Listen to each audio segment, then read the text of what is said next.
The orange sun peeked over the crags of the Valley of Trials, painting the sand in shades of burnt sienna. Gurubàshï stretched his long lanky limbs, feeling the new strength of level 5 buzzing in his veins. He had slept well, but the morning air carried a scent of sulfur and ozone, the smell of the burning blade. He checked his quiver. His task today was twofold: recover Foreman Thazril's pick and secure a Burning Blade medallion. Both lay deep within the Dustwind Cave. As a hunter, the desert was like a playground for Gurubàshï. He was a master of the long game, kiting enemies across the dunes until they fell from a dozen arrow wounds. But the cave mouth loomed like a hungry beast, narrow and jagged. Inside, the walls pressed in. There was no room for the tactical retreat, no space to dance. Every pull was a gamble. If he backed up too far, he'd stumble into a hidden alcove of vile familiars. If he stayed still, he'd be buried in melee. "Keep your eyes open, Gurubàshï," he whispered to himself, his voice echoing flatly against the damp stone. "Space is a luxury you don't gots today." He fought his way through the gloom, his bowstring humming. One vile familiar after the next fell prey to the hunter bow. After venturing deeper and deeper into the cave, he finally found the foreman's pick wedged behind a crate near a flickering brazier. One task done. But the air grew thicker, smelling of fell magic as he pushed toward the lowest cavern. He fought himself through an army of familiars.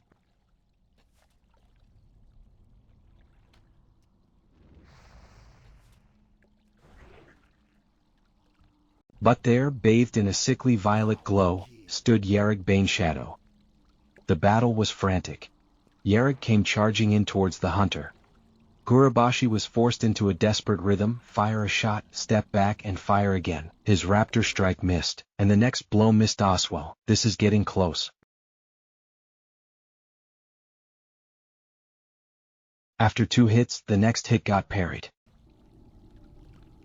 After kiting back, Gurubàshï struck the final blow. As his fingers closed around the cold metal, a terrifying sound filled the tunnel, the high-pitched chattering of vile familiars. The timing was cursed. Behind him, the creatures he had cleared only minutes ago were reappearing, respawning from the shadows of the fell cracks.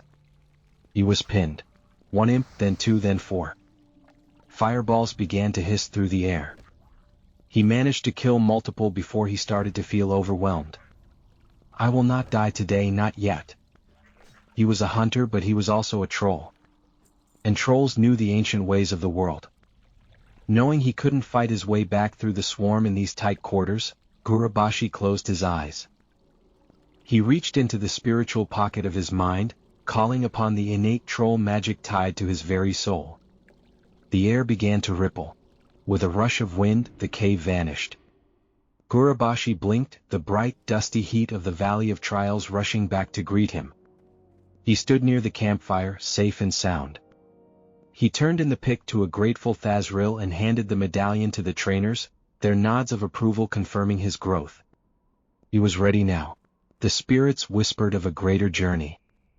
He was told to report south to Sinjin village, the home of his people, to aid in the defense of the islands. But even a hero of the horde needs a moment of peace. Before the long trek to the coast, Gurubàshï turned his boots toward the canyon path. He would stop at Razor Hill first, find a sturdy cot in the barracks and lay his head to rest.